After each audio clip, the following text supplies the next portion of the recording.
acid. That's what our stress smells like to them.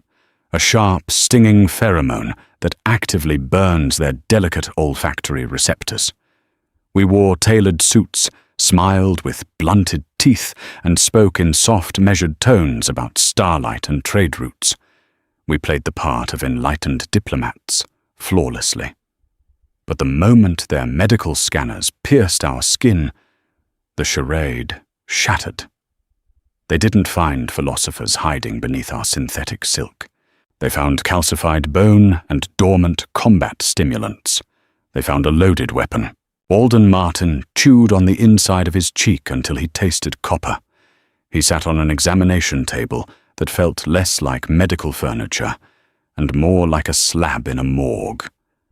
The metal was porous, designed for species that secreted gripping enzymes, and it snagged against the coarse fabric of his uniform trousers. The room smelled wrong. It wasn't the sharp, sterile scent of a human hospital, but a sickly sweet aroma like rotting fruit drowned in ammonia. It made his eyes water and his stomach churn, though the dull, persistent ache in his lower back was doing a fine job of that already.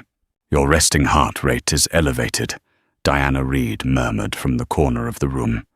She was leaning against a bulkhead that pulsed with a faint, bioluminescent blue light. She didn't look at him. She was busy tearing at a hangnail on her left thumb, her face cast in the harsh, unnatural glow of the station's ambient lighting. "I drank coffee that tasted like battery acid 3 hours ago," Alden replied, his voice raspy, vibrating in his own chest. "And I'm currently sitting in a room where the air feels like warm gelatin. Give me a break. Just breathe, Artie. If you spike your cortisol again, the doc is going to think you're going into cardiac arrest." Doc, as they called him, was currently standing on the other side of a transparent partition. His real name sounded like a handful of gravel being thrown into a turbine, so the human delegation had unilaterally agreed on the moniker. Doc belonged to the Olaran, a species that resembled a cross between a praying mantis and a starved greyhound. Right now, Doc's 4 primary ocular slits were contracting and expanding rapidly as he stared at the holographic readout of Alden's biology. Alden didn't need to read the alien script to know what was happening. He had done this dance before on 3 different border stations. The Olaran were a meticulous people. They didn't just grant transit visas, they conducted full biological audits to ensure a species wasn't carrying pathogens or parasitic hitchhikers. But this was the first time an Olaran medical officer had looked at a deep tissue scan of a human being. Doc stepped through the pneumatic doors. The hiss of the seal breaking sounded like a dying breath. He carried a datapad that he clutched entirely too tight, his long, multi-jointed fingers trembling. "Representative Martin," Doc began. His vocal translator, pinned to his thorax, produced a flat, synthesized baritone that completely contrasted with his twitchy insectoid body. "I must ask for clarification regarding your endocrine system. Our scanners have detected a dormant chemical compound housed in glands above your kidneys." Alden sighed, shifting his weight. His bad knee, the one with the titanium pins from a dirty skirmish in the Outer Rim 5 years ago, popped audibly. Doc flinched at the sound. "Epinephrine," Alden said, keeping his tone level. "Adrenaline. It's standard human biology." Doc's mandibles clicked together in a rapid, agitated rhythm. "The simulation models we ran on this, adrenaline, suggest it is a lethal neurotoxin. When injected into an Olaran nervous system, it causes massive cellular combustion. Yet your body produces it naturally. Only when we're stressed," Diana chimed in, finally looking up from her thumb. A tiny bead of crimson welled where she had torn the skin.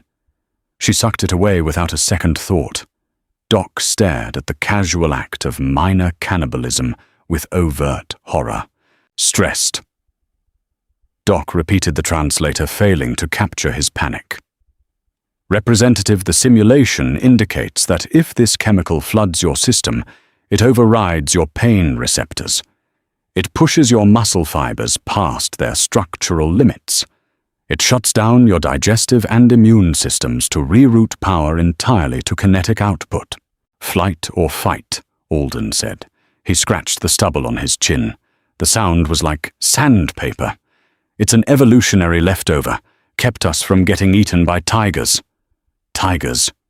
Doc said, accessing his cultural database. He froze. Apex predators. You cohabitated with apex predators. But you survived them. We didn't just survive them, Doc. We put them in cages to look at them on weekends, Diana said dryly. Alden shot her a glare. Not helping die. He needs to know, she shrugged. They're going to find out anyway. Look at his screen. Alden squinted at the partition. The hologram had shifted to a cross-section of his skeletal structure, specifically his femur. There were dense, chaotic webs of white crisscrossing the bone. Your skeletal density is absurd, Doc whispered, setting the pad down on a sanitized tray. You have microfractures all over your body, hundreds of them. But they have not weakened the bone. They have calcified. The tissue has grown back thicker, heavier. Your skeleton is literally reinforcing itself through trauma, micro-trauma. Alden corrected, though he felt a familiar, cynical exhaustion washing over him. This was always the moment the mask slipped. Humanity had spent the last decade dressing up in tailored suits, speaking in measured diplomatic tones, trying to convince the galactic community that they were a species of philosophers, artists, and traders. They smiled, they bowed, they negotiated. But you couldn't lie to a medical scanner. The scanner didn't see a diplomat. It saw a bipedal organism with eyes set flush in the front of its skull for depth perception tracking. It saw jaw muscles designed to tear a stomach, bathed in an acid strong enough to dissolve raw meat, and a liver that could filter out industrial-grade poisons just to process alcohol for recreational fun. Your species, Doc said, taking a slow step backward. You are not adapted for an environment of scarcity like the rest of the conclave. You are adapted for an environment of absolute, unending hostility. Your bodies are engines of attrition. Doc, we're a peaceful delegation, Alden said, holding his hands up, palms open, showing he was unarmed. It was a gesture meant to soothe, but he noticed Doc's eyes fixate on the thick, ropey scars wrapping around Alden's knuckles. We're here to talk trade routes. Trade routes. Doc echoed hollowly. The station's ambient hum seemed to drop an octave. You have muscles specifically evolved to throw objects at high velocity. Your skin contains thermoregulatory glands that allow you to expend energy indefinitely. Without overheating, you can simply run your prey to death. You heal from wounds that would require amputation in any other species. And you call yourselves peaceful. Diana pushed off the bulkhead. The heavy tread of her boots slapped against the grated floor. Doc, relax. We don't bite. Unless you ask nicely. Alden rubbed his temples. The headache was blooming into a migraine. Diana, please stop. He looked back at the Oleran. Listen, our biology is aggressive. We know. Our home world is a death world. But we left that behind. We use our minds now. The violence is in the past. Doc looked at Alden. He looked at the scars, the dense bones, the dormant reservoirs of combat stimulants sitting right above his kidneys. Biology does not forget, Doc said softly. The station's klaxons didn't scream like human alarms. They emitted a low, bone-rattling thrum that vibrated up through the soles of Alden's boots and rattled his teeth. The sickly sweet air was suddenly cut with the harsh, undeniable stench of ozone and scorched polymer. The lights shifted from bioluminescent blue to a violent, strobing amber. Alden's body reacted before his conscious mind even registered the threat. his pupils dilated, drinking in the diminished light. His heart rate, which had been a sluggish 60 beats per minute, doubled in the span of 3 seconds. The dull ache in his back vanished, completely scrubbed from his nervous system by the sudden heavy flood of adrenaline. The metallic taste of copper in his mouth intensified. He didn't panic. That was the most terrifying part, the part Alden hated most about himself. He felt an icy, terrifying clarity settle over his brain. "Hull breach on Sector 4, Diana said. Her voice had dropped an octave. It wasn't the annoyed, sarcastic tone from the medical bay. It was flat-measured and dangerously calm. "That's 2 corridors down." Doc, the Olaran medical officer, was curled in the corner of the room. His species' evolutionary response to mortal danger was to freeze. His chitinous limbs were locked up, his primary ocular slits wide and unblinking. He was completely paralyzed by fear. "Doc!" Alden barked, slipping off the medical table. He grabbed his uniform jacket, tossing it over his shoulder. "Doc, look at me." The alien couldn't move. Alden crossed the room in 2 long strides, grabbing the alien by his narrow, fragile shoulders.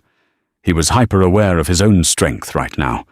If he squeezed too hard, he knew he would snap the Olaran's collarbones like dry twigs. "Listen to me. You stay in this room. You lock the door. Do not open it unless you hear my voice. Do you understand?" Doc managed a jerky, microscopic nod. The deck plates beneath them shuddered. A heavy, percussive boom echoed down the corridor, followed by the high-pitched shriek of tearing metal. Alden looked at Diana. She was already at the pneumatic door, peering through the reinforced glass. "Pirates?" Alden asked, stepping up beside her. "Krell," she said. Alden's stomach tightened. The Krell weren't pirates. They were an expansionist faction of reptilian brutes, walking tanks covered in thick-scaled armor. They didn't take prisoners. They boarded stations, killed everyone on board to claim salvage rights, and blamed it on rogue asteroid impacts. "They picked a hell of a day to audit this station," Alden muttered. "Artie," Diana said, looking back at him. Her eyes were wide, dark pools. "We don't have our sidearms. They confiscated them at customs." "I know.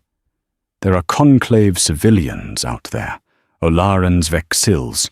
None of them have combat biology. They're going to get slaughtered." Alden looked down at his hands. They were perfectly steady. The tremor he usually had in his left hand, a souvenir from nerve damage, was gone, smoothed out by the cocktail of combat drugs his own brain was pumping into his bloodstream. He hated this. He had spent years in therapy, years meditating, trying to bury the soldier he used to be. He wanted to be a diplomat. He wanted to sit in a comfortable chair and talk about tariffs and agricultural exchange. But out there something was hunting, and in here Alden's biology was waking up, reminding him that he was the apex predator. "Find me something heavy," Alden said. Diana moved to the medical supply cabinets, ripping the reinforced steel handles right off the doors with a violent, wrenching twist. She tossed one to Alden. It was a dense, heavy rod of medical-grade steel about 2 feet long. It felt good in his grip. Balanced. They stepped out of the medical bay into the corridor. The air was thick with grey smoke. The overhead sprinklers had engaged, spraying a fine mist of flame-retardant foam that smelled like burnt hair. Down the hall, 3 Krell boarders were tearing through a barricaded door. They were massive, 7 feet tall, easily 400 pounds of muscle and scales, wielding heavy thermal cleavers. A Vexil technician, a small, furry creature with oversized ears, was dragged out from behind the barricade. The Krell raised his cleaver. Alden didn't think. Conscious thought was too slow. He closed the distance in absolute silence, the rubber soles of his boots absorbing the impact of his sprint. The human body is a marvel of kinetic chaining. The power didn't come from Alden's arm. It started in his planted back foot, snapped up through his calf, twisted through his hips, engaged his core, and whipped out through his shoulder. He swung the steel handle like a baseball bat. The impact sounded like a wet melon hitting concrete. The steel rod caved in the side of the Krell's scaled skull with a sickening, heavy crunch. The giant reptilian beast didn't even have time to vocalize. Its eyes rolled back and it collapsed like a felled tree, the deck vibrating as it hit the floor. The other two Krell spun around their reptilian slits, widening in shock. They weren't used to prey that ran towards them. The closest one lunged, swinging its thermal cleaver in a wide, decapitating arc. Alden dropped to his knees, sliding under the glowing hot blade. He felt the heat blister the back of his neck. As he slid past, he drove the steel rod directly up into the unarmored joint behind the Krell's knee. The beast roared a guttural sound that sprayed spit across Alden's face. Its leg buckled. Before it could recover, Diana was there. She had vaulted off the corridor wall, using her momentum to drive her steel rod directly into the Krell's throat. Blood, thick black and smelling of sulfur, erupted over her hands. The third Krell froze, just for a fraction of a second. It looked at the two humans. It saw Diana, half her face splattered in black blood. Her breathing controlled her eyes, dead and focused. It saw Alden, slowly standing up, gripping his makeshift weapon, his chest rising and falling in a rhythmic, predatory cadence. The Krell dropped its weapon and turned to run. Alden didn't let it. He threw the steel rod like a javelin. It caught the Krell square in the spine, dropping it to the deck. Silence rushed back into the corridor, broken only by the hiss of the fire sprinklers and the wet, ragged breathing of the dying Krell on the floor. Alden stood there for a moment. The adrenaline was beginning to recede, and the crash was imminent. His hand started to shake. A cold sweat broke out across his forehead. He looked at the black blood on his boots, then at the Vexil technician, cowering against the wall, staring at Alden with a look of absolute, unadulterated terror. Alden dropped the steel rod. It clattered loudly against the deck. He leaned against the wall, burying his face in his hands, trying to slow his breathing. He felt a wave of nausea hit him like a physical blow. He turned his head and dry heaved quietly. "Artie," Diana said softly, touching his shoulder. Her hands were still slick with blood. "Are you okay?" "No." Alden gasped, spitting bile onto the deck. "No, I'm not." He looked back at the terrified Vexil. He wanted to say something comforting. He wanted to explain that they were the good guys. But he knew what the alien saw. It didn't see a savior. It saw a monster that had just effortlessly dismantled 3 apex killers with nothing but pieces of a cabinet. 4 hours later, the station was secured. The emergency lighting had been replaced by the standard clinical white glow. The smoke had been scrubbed from the life support systems, though the acrid smell of burnt scales and ozone still clung to the fabric of Alden's clothes. He sat in a holding room in the administration sector. He hadn't bothered to wash the blood off his face. It had dried into tight, itchy flakes against his cheek. Through the one-way glass in front of him, he knew they were watching. The Conclave's Station Security Council, comprised of Olaran Vexil and a few other bureaucratic species, were reviewing the security footage. They had been reviewing it for the last hour. Playing it back, slowing it down, enhancing the telemetry. The heavy door to the holding room slid open, not with a hiss, but with a solid, authoritative thud. Gabriel Cross walked in. Gabriel wasn't wearing a diplomat suit. He was wearing the dark, grey, reinforced combat armor of the Terran fleet. He was a broad-shouldered man with a face carved from granite and a closely cropped beard peppered with silver. He smelled like recycled ship air and stale tobacco. He looked at Alden, his eyes scanning the blood, the bruised knuckles, the exhausted slump of Alden's posture. "You look like hell, Artie," Gabriel said, his voice a low, gravelly rumble. He pulled out a metal chair and sat heavily across from him. "I feel like Helgid." Alden rubbed his eyes. Tell me we didn't blow the treaty. Gabriel leaned back, crossing his massive arms over his chest. He chewed on the inside of his lip for a moment, a gesture so distinctly human it almost made Alden smile. The Krell strike force was 70 units strong, Gabriel said, ignoring the question. They hit 3 sectors simultaneously. The station security forces, mostly Vexil, took 80% casualties in the first 10 minutes. They didn't stand a chance. I know. I was there. I'm not finished, Gabriel said, leaning forward, resting his heavy forearms on the table. You and Diana were in Sector 4, unarmed, wearing khakis and collared shirts. You two accounted for 22 Krell casualties. You routed an entire boarding party with broken furniture. Alden looked down at his hands. The tremor was back. We didn't have a choice. They were butchering the staff. I know you didn't have a choice, Gabriel said softly. But the Conclave doesn't see it that way. What do they see? Gabriel pointed a thick finger at the one-way glass. They see 2 low-level trade delegates who seamlessly transitioned from passive conversation to lethal close-quarters combat in under 4 seconds. They watched the biometric telemetry on the security feeds. They saw your heart rate stabilize during the violence. They watched Diana sever a Krell's carotid artery and then immediately check her smartwatch for the time. She was checking the station's internal chronometer to track the boarding party's patrol routes, Alden defended weakly. They don't care, Artie. Do you know what the Olaran ambassador asked me when I arrived? Alden stayed silent. He asked me if all humans possess a dormant war state in their biology. Gabriel said, a bitter smile touching the corner of his mouth.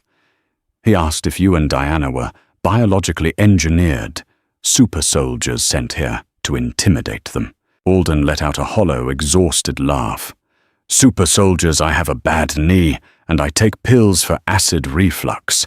Diana is an agricultural economist. That's exactly what I told him, Gabriel replied. The smile vanished, replaced by a grim, heavy sadness. And that's what terrified them the most. The door opened again, and Doc stepped inside. The Olaran medical officer looked worse than Alden. His chitin was pale, his posture hunched. He refused to make eye contact with Alden, keeping his gaze fixed firmly on the tabletop. Fleet Commander Cross. Doc synthesized his voice, flat. Representative Martin. Doc, Alden said gently. You made it out okay. Doc flinched at the sound of Alden's voice. The reaction cut Alden deeper than any Krell blade could have. The Conclave Council has concluded its review, Doc said, addressing Gabriel entirely. We will grant your fleet full access to our space. We will sign the trade agreements. Whatever terms you requested, they are approved. Gabriel narrowed his eyes. Just like that. Yesterday you were arguing over a 3% tariff on helium-3.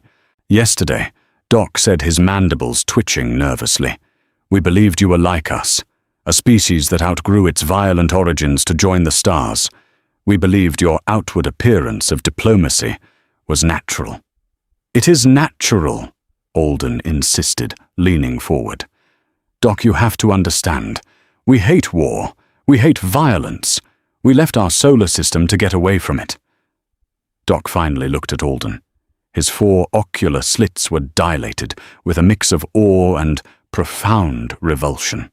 You cannot run from what you are built to be, Doc said quietly.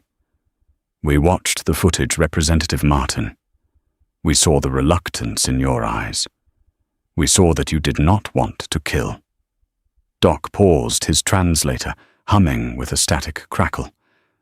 But we also saw that your body did not care what your mind wanted. Your biology took over. You are not a species that evolved to philosophize and occasionally fights when necessary. You are a species uniquely, perfectly evolved to kill, that is desperately trying to pretend it is civilized. Doc placed a physical data drive on the table. The trade agreement. Signed. We are not giving you these trade routes because we trust you, Doc admitted, his synthetic voice echoing in the sterile room. We are giving them to you because we are terrified of what will happen if you ever decide to stop pretending. Doc turned and walked out of the room, the pneumatic door sealing behind him with a final, heavy hiss. Alden stared at the data drive. The victory felt like ash in his mouth. He looked up at Gabriel, who was staring at the wall, his jaw tight. We got what we came for, Gabriel said quietly. Yeah, Alden whispered, wiping a flake of dried Krell blood off his cheek. We got it. He closed his eyes, the smell of ozone and sulfur still burning in his lungs. God help us. Alden sat on the edge of his bunk aboard the TCS Vanguard, staring at his hands. They didn't feel like his own. The knuckles were swollen to the size of walnuts, the skin stretched tight and painted in ugly mottled shades of plum and sickly yellow. Every pulse of his heart throbbed directly in his joints. The ship's medical bay had coated his hands in a numbing synthetic biogel, which smelled faintly of mint and rubbing alcohol. It did little to mask the deep, aching exhaustion radiating from his marrow. Human ships felt different than conclave stations. The Olaran built with curves and soft bioluminescent lighting, mimicking organic flow. Human engineering was a brutalist testament to paranoia. Bulkheads were thick, exposed steel. Corridors were narrow to create choke points. The deck vibrated with the constant heavy growl of the fusion drive. It was a ship built by a species that expected to be shot at. Alden tried to make a fist. His fingers curled halfway before the stiff, bruised tissue refused to yield. He let out a slow, ragged breath. The door chime buzzed. "Open!" Alden grunted. Diana stepped in. She had showered her hair damp and clinging to her forehead, but she wore the same hollow, exhausted expression Alden felt. She carried 2 metal trays piled high with synthetic protein slabs, reconstituted starches, and a steaming mug of black tea. "I brought food," she said, her voice raspy. She kicked the door shut behind her and set the trays down on the small folding aluminum table bolted to the bulkhead. Alden looked at the mountain of brown and beige sustenance. "I don't think I can keep anything down. My stomach still feels like it's full of battery acid." "You have to eat, Artie," Diana said, pulling up a rigid metal stool. She didn't wait for him.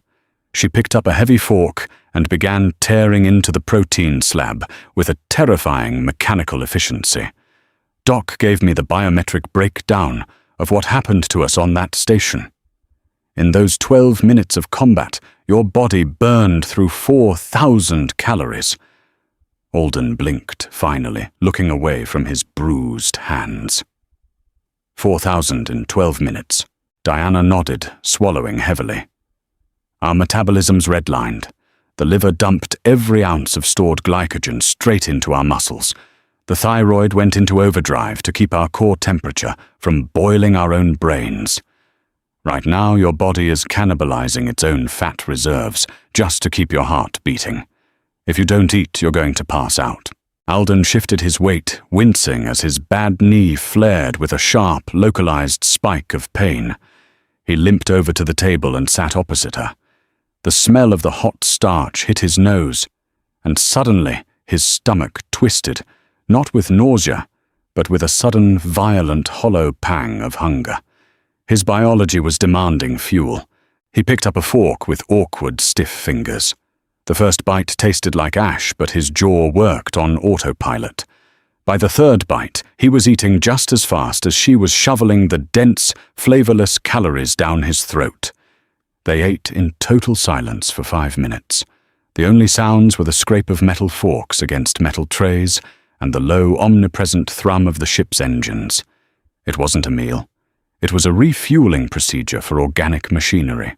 "I broke a Krell's neck," Diana said suddenly. Alden stopped chewing. He didn't look up from his tray. When you threw that steel rod at the last one, she continued, her voice devoid of emotion. The second one, the one whose knee you shattered, tried to crawl toward a dropped thermal cleaver. I didn't even think about it. I just stepped on the back of his neck and twisted. She set her fork down. Her hands were perfectly steady. That was the horror of it. I'm an agricultural economist, Artie. My dissertation was on soil nutrient depletion in terraformed colonies. I've never been in a fistfight in my life. She looked up, her eyes locking onto his. Why did I know how much pressure it would take to sever a spinal cord? Alden pushed his half-empty tray away. The hunger was gone, replaced by a cold, heavy stone in his gut. Because you're human, Day. The software is pre-installed. We just spend our whole lives pretending we uninstalled it. They're terrified of us, she whispered, wrapping her hands around her warm mug of tea. The conclave. I saw the way the dock workers looked at our shuttle when we left. They backed away, like we were rabid dogs off a leash. They gave us the trade routes. They paid us the Danegeld, Diana corrected bitterly, using the ancient term. They're paying the barbarians to stay away from their gates. Alden leaned back against the cold steel of the bulkhead. He closed his eyes, pressing the heels of his bruised hands against his forehead. Gabriel called a briefing in 10 minutes. High Command has reviewed the treaty. Are we going home? I don't know, Alden said. He opened his eyes, looking at the harsh LED light overhead. But I don't think they're going to let us be diplomats anymore. The briefing room smelled of stale coffee and ionized air. The tactical holotable in the center of the room cast a sterile, topographical glow over the faces of the 4 people present. Alden and Diana stood on one side. Gabriel Cross stood opposite them, his heavy hands resting on the edge of the console. Next to Gabriel was Ambassador Corrin, a slender, grey-haired man who had spent the last 30 years meticulously building humanity's reputation as a species of enlightened thinkers. Corrin looked like a man who had just watched his house burn to the ground. Let me ensure I fully grasp the situation, Ambassador Corrin said. His voice was clipped, carrying a slight aristocratic accent. He pinched the bridge of his nose. We spent 8 years negotiating access to the Oleron slipspace gates. 8 years of cultural exchanges, poetry festivals, and tedious discussions on the ethical mining of asteroids. Corrin dropped his hand, glaring across the holotable. And you secured the treaty by beating a Krell boarding party to death with office furniture. Medical cabinetry, actually, Alden corrected quietly. Gabriel shot Alden a warning glare. Ambassador, the delegates were defending themselves and conclave civilians. It was a spontaneous combat scenario. They survived. Oh, they did more than survive, Gabriel, Corrin snapped, gesturing wildly at the holographic projection of the treaty documents. Read the addendums. Have you read them? I scanned the primary clauses, Gabriel said, his jaw tightening. Then you missed the subtle, beautiful way they have utterly quarantined our species, Corrin said, his voice dripping with venom. He tapped a command onto the console. The text of the treaty magnified, highlighting several paragraphs in stark, glowing red. Clause 4, Corrin read aloud. Terran vessels are granted unrestricted travel through conclave space. However, Terran biologicals are strictly prohibited from disembarking at civilian spaceports without a Class A hazardous environment escort. We are confined to designated heavy gravity sectors. Our merchants must conduct trades through automated drones. Alden frowned, leaning closer to the glowing text. They're treating us like a biohazard. Worse, Corrin said. They are treating us like an unexploded ordnance. Look at Clause 7. The Conclave has agreed to purchase our agricultural exports at a 200% markup. Do you know why? Because our soil is richer? Diana offered tentatively. Because it keeps us fat, happy, and on our side of the border, Corrin countered. It is a bribe. They don't want our culture. They don't want our philosophy. They want us to stay exactly where we are safely contained within our own systems, far away from their fragile, hollow bones. Alden felt a flush of anger creeping up his neck. We saved their station. We saved their medical officer. They don't care about the intent, Alden. They only care about the capacity. Corrin sighed, his anger deflating into a profound, weary sadness. You proved that underneath the suits and the smiles, we are still the apex predators of a death world. You proved that our peaceful nature is a choice, not a biological constant. And to a prey species, a predator that chooses not to eat them is just a predator that isn't hungry yet. Silence hung heavy in the briefing room. The hum of the fusion drive felt louder, vibrating against Alden's boots. Gabriel cleared his throat. The sound was like gravel grinding together. Ambassador Corrin makes a valid point regarding the Conclave's political maneuvering. However, there is a secondary complication. Gabriel tapped the console. The text of the treaty vanished, replaced by a sprawling, three-dimensional star map. Most of the systems were colored in the soft blue of the Conclave. To the galactic south, a dense cluster of systems glowed in a violent, aggressive red. The Krell Empire. 3 hours ago, our long-range listening posts intercepted a subspace transmission broadcasting from the Krell core worlds, Gabriel said. His tone had shifted from exasperated officer to grave tactician. It was heavily encrypted, but it wasn't directed at their fleet. It was directed at us. Alden's stomach tightened. The phantom ache in his bad knee pulsed.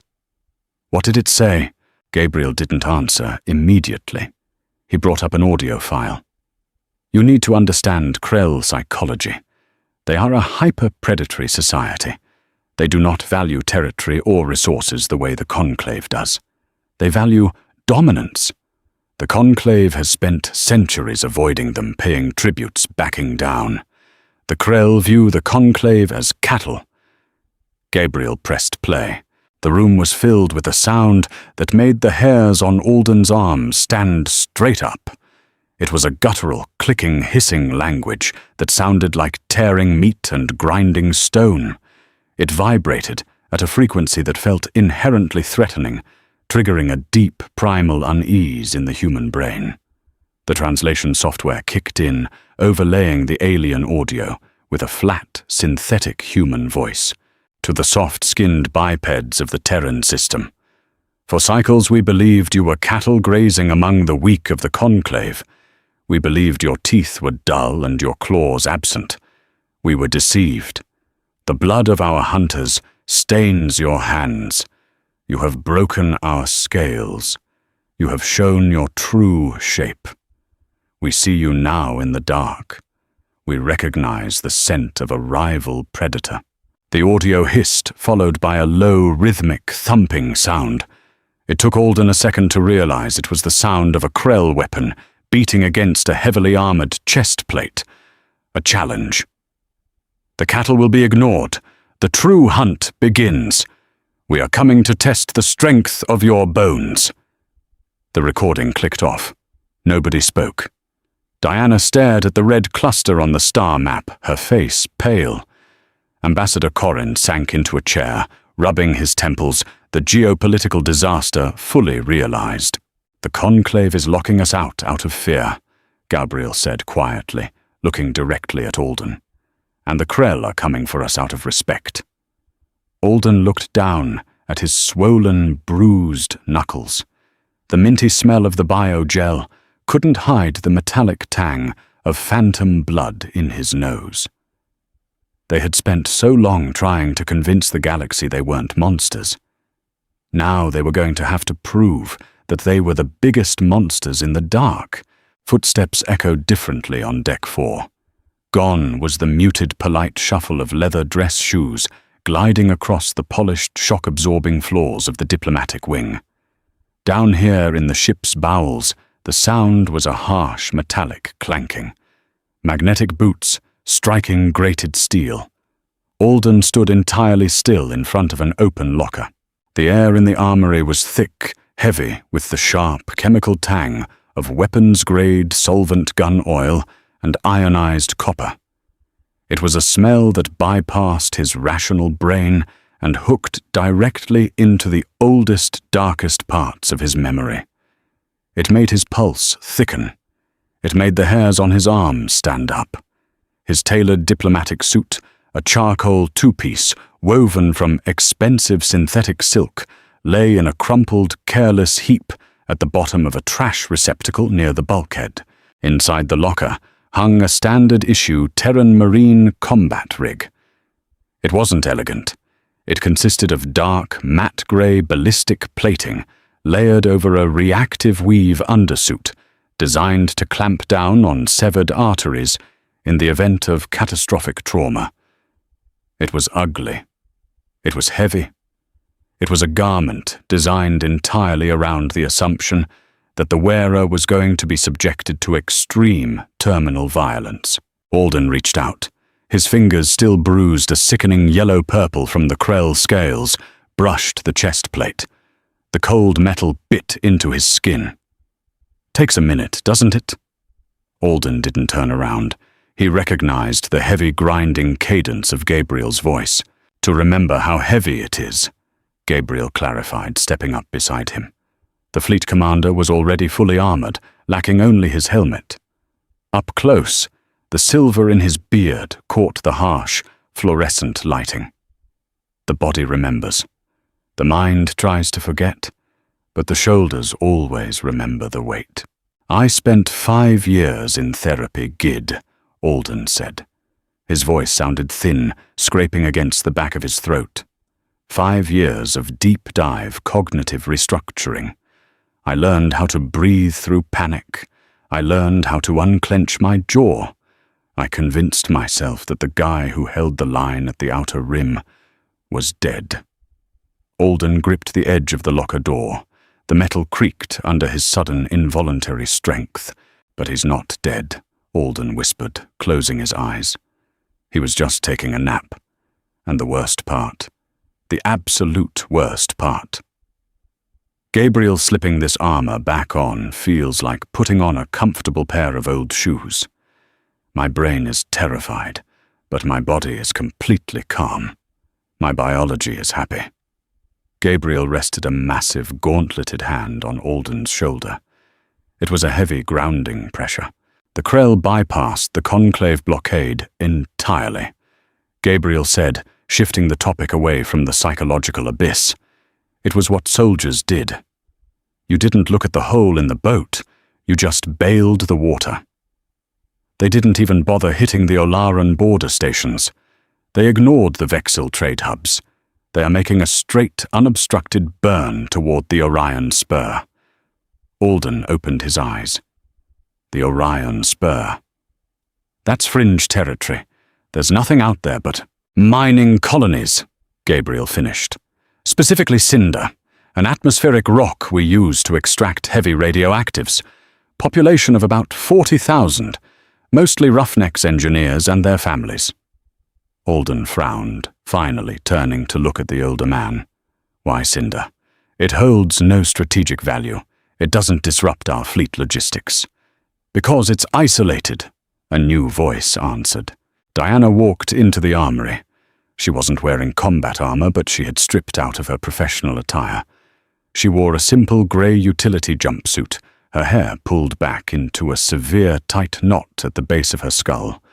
She carried a bulky datapad, the screen glowing with dense, cascading columns of text and wireframe logistical models. She looked exhausted. The dark circles under her eyes looked like bruises. The Krell don't fight wars for strategic territory, Artie. They fight for dominance, Diana said, tapping the screen. I've spent the last 6 hours running their historical invasion data through a predictive algorithm. They don't want our infrastructure. They want a demonstration. A slaughter, Gabriel corrected bluntly. A hunt, Diana countered her voice, devoid of its usual warmth. It was flat, analytical, and chillingly precise. But they have a massive vulnerability. Krell biology is inefficient. They are massive, heavily armored reptiles with thermoregulatory systems that require immense caloric intake.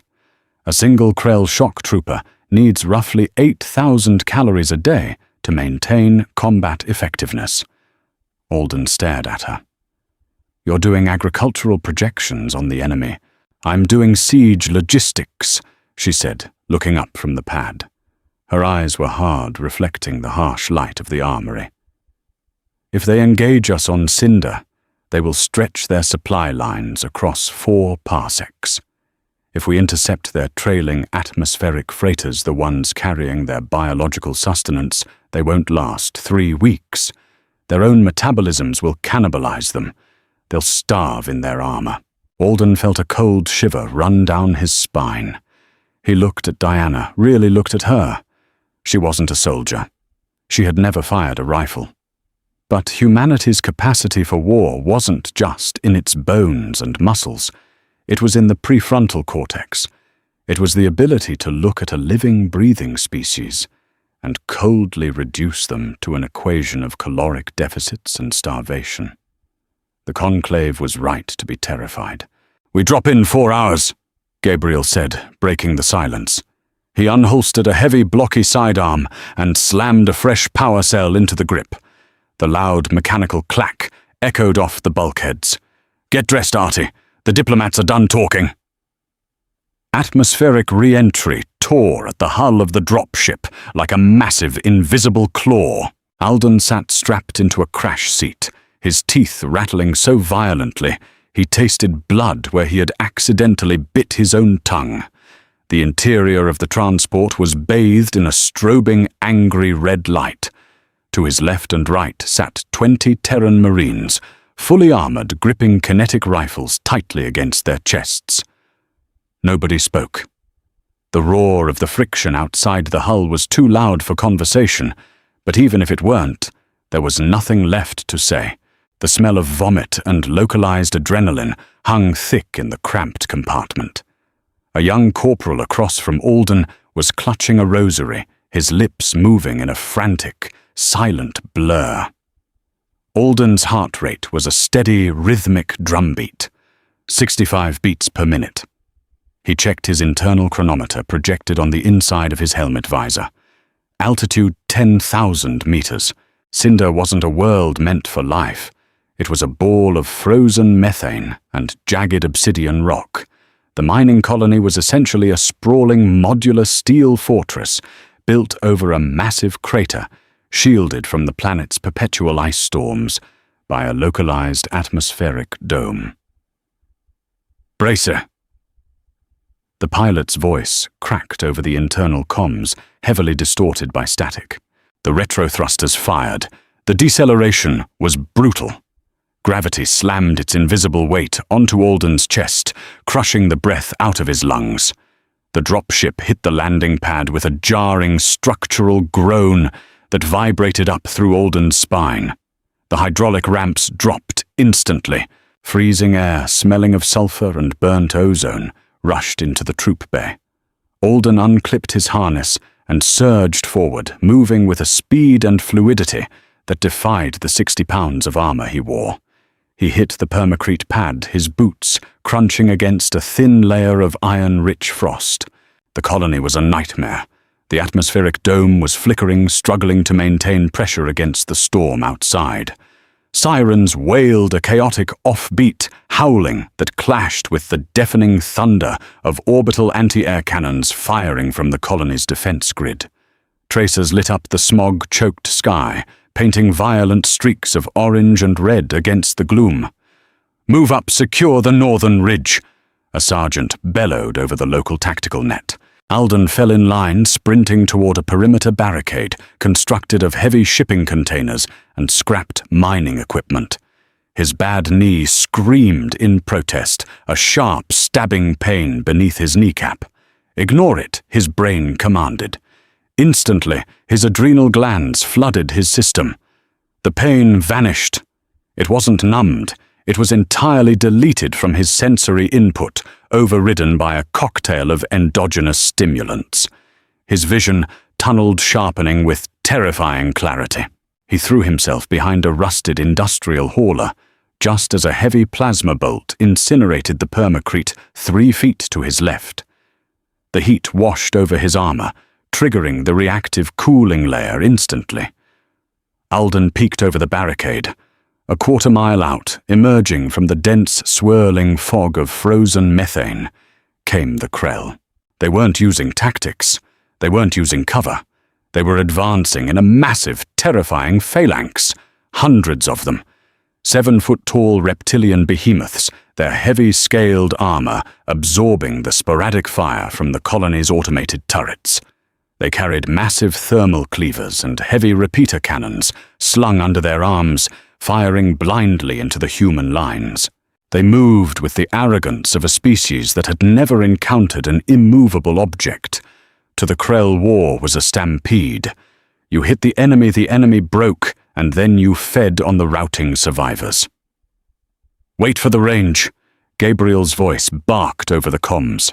He was positioned in a command bunker, overlooking the ridge. Alden mounted his kinetic rifle on the edge of the rusted hauler. It wasn't an energy weapon. Conclave forces used directed energy, clean, precise, civilized. Human weapons were crude mechanical throwbacks. They used chemical explosives to propel dense slugs of depleted uranium at hypersonic velocities. Distance 300 meters. The ground shook under the combined weight of the charging Krell horde. They began to roar, a unified guttural bellow that rattled the loose debris on the ground. Distance 200 meters. Alden peered through the optical sight. He put the crosshairs squarely on the broad, heavily armored chest of a leading Krell vanguard. He steadied his breathing. He let half a breath out. He paused. Fire! The human line erupted. It wasn't the high-pitched, clean pew-pew of conclave lasers. It was a localized earthquake. Hundreds of kinetic rifles opened up simultaneously. The noise was a physical entity, a deafening, continuous roar of mechanical violence that punched Alden in the chest. Depleted uranium does not care about scales. It does not care about armor plating. Alden pulled the trigger. The rifle kicked violently into his shoulder. A microsecond later, the Krell in his sights was ripped backward. The kinetic force of the round shattered the alien's chest plate, blowing a hole the size of a dinner plate out of its back. Black, sulphurous blood sprayed into the freezing air, instantly vaporizing into a dark mist. Alden didn't blink. He shifted his aim, fired again. Another Krell dropped its leg sheared clean off at the thigh by a heavy-caliber round. The Krell charge faltered. Confusion rippled through their ranks. They were getting hit, and the armor that had protected them from conclave energy weapons for centuries was failing against the primitive brute force trauma of human ballistics. They expected the humans to break and run. Instead, the humans dug in. Alden reloaded the empty magazine, clattering loudly against the deck, a fresh one slamming home in a fraction of a second. The metallic smell of spent cordite filled his helmet. His hands were completely steady. He was part of the machine now, a biological cog in an engine of attrition. The Krell vanguard roared, raising his thermal cleaver, trying to rally the stampede. Alden put a round directly through his open jaws. The heavy reptilian skull snapped back, and the beast collapsed into the dirt. For the first time in their long, bloody history, the Krell realized they were not the apex predators on the field. They had walked into a meat grinder, and humanity had just turned the crank. Shrapnel tore through the frozen air. High-explosive artillery shells from the colony's secondary batteries finally walked their way down the ridge, slamming into the tightly packed Krell ranks. Each detonation sent plumes of black rock, vaporized methane, and shattered alien armor raining down across the permacrete. Alden didn't stop firing. He swapped magazines, dumped suppressing fire into the thick fog, and repeated the cycle. The barrel of his kinetic rifle glowed a dull, angry cherry red. radiating a heat he could feel, even through his thick, insulated combat gloves. The Krell were stubborn. For 40 minutes they threw wave after wave against the human barricades. They stepped over the pulverized, ruined remains of their own dead, driven by centuries of unbroken galactic momentum. But momentum cannot conquer a fortified line of Terran Marines. We didn't fight with pride. We didn't fight with honor. We fought with geometry, interlocking fields of fire, pre-sighted kill zones, enfilades. We turned the crater basin into an industrial slaughterhouse, perfectly engineered to dismantle biological material at an industrial scale. Alden's shoulder throbbed with a deep, bruised ache from the constant recoil. His ears rang with a high-pitched tinnitus that cut through the mechanical roar of the battle. He swallowed hard, tasting the bitter metallic tang of adrenaline and old copper in the back of his throat. Down in the basin, the Krell advance finally stalled. They realized they could not close the distance. Their thermal cleavers were useless against an enemy that refused to engage in melee combat.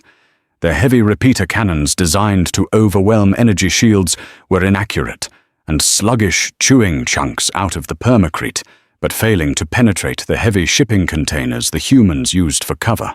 A massive Krell commander, adorned in jagged ceremonial plating, bellowed a command. The translation software in Alden's helmet caught fragments of it.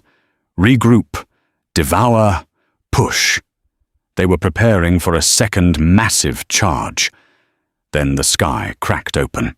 Alden flinched, looking up through the hazy, swirling smog of the atmospheric dome. Above them, in the cold void of high orbit, 3 distinct, brilliant flashes of light erupted in silence.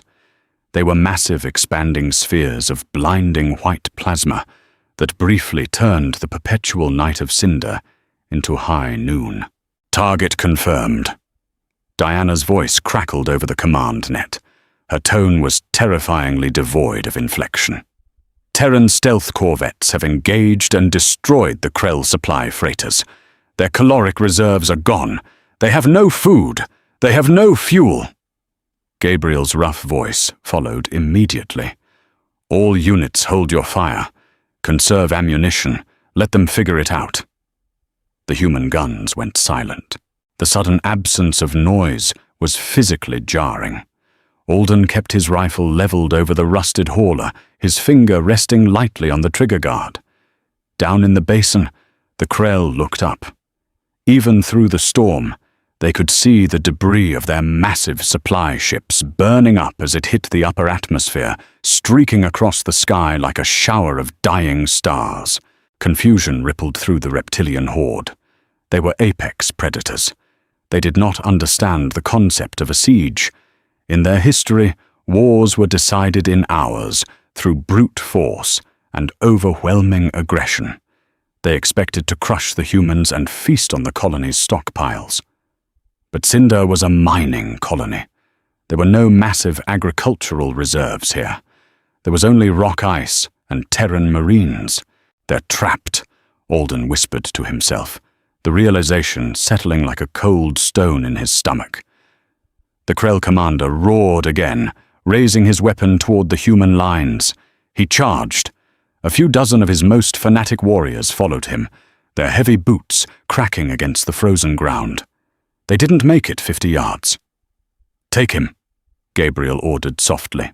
Alden didn't fire. The sniper teams positioned on the higher ridges did. 3 heavy-caliber armor-piercing rounds crossed the basin at hypersonic speeds. The Krell commander's chest caved in and his head snapped back violently. He dropped into the frost dead before his knees hit the dirt.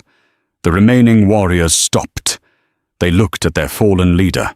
They looked at the silent, impenetrable human lines. Then they looked back up at the sky, where their food was slowly turning to ash. For the next 3 days, nothing happened. The Krell did not attack. They built crude shelters out of the wreckage of their own drop ships. The temperature plummeted. Cinder's atmospheric storms howled against the colony's dome, and the ambient cold began to seep into the basin. Alden sat behind his barricade, eating cold synthetic rations from a tin pouch. His joints ached. The initial flood of combat stimulants had long since faded, leaving him hollow, exhausted, and deeply depressed. He watched the alien encampment through his optical scope. Diana was right. The Krell biology was an evolutionary dead end in a war of attrition. Without their massive 8,000-calorie daily intake, their thermoregulatory systems began to fail. They couldn't generate enough internal heat to survive the freezing environment. They were literally freezing to death inside their heavy, heat-leaching armor. "They're eating their dead," a young Marine beside Alden muttered, peering through his own scope. His voice trembled, sickened by the sight. Alden didn't need to look. He knew. It won't save them. The caloric deficit is too steep. They're just delaying the inevitable. He hated this. He hated the cold logic of it. He hated that humanity had perfected this terrible math. We didn't just defeat our enemies. We analyzed their biology, found their weakest point, and broke them without firing a shot. It was so much crueler than simply bombing them from orbit.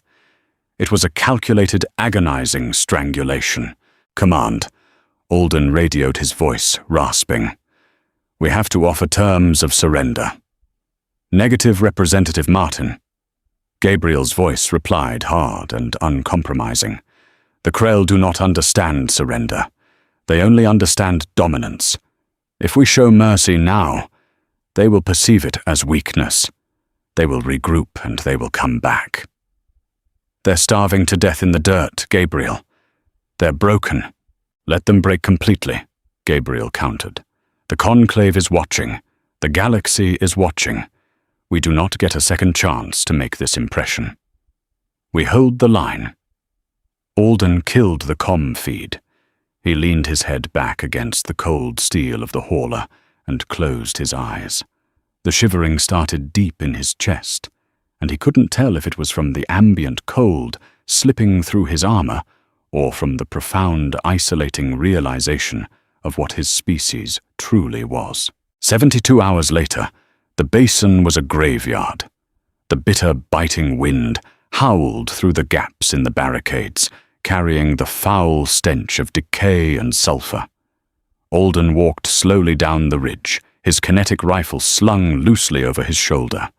The heavy magnetic clank of his boots against the permacrete felt deafening in the profound silence.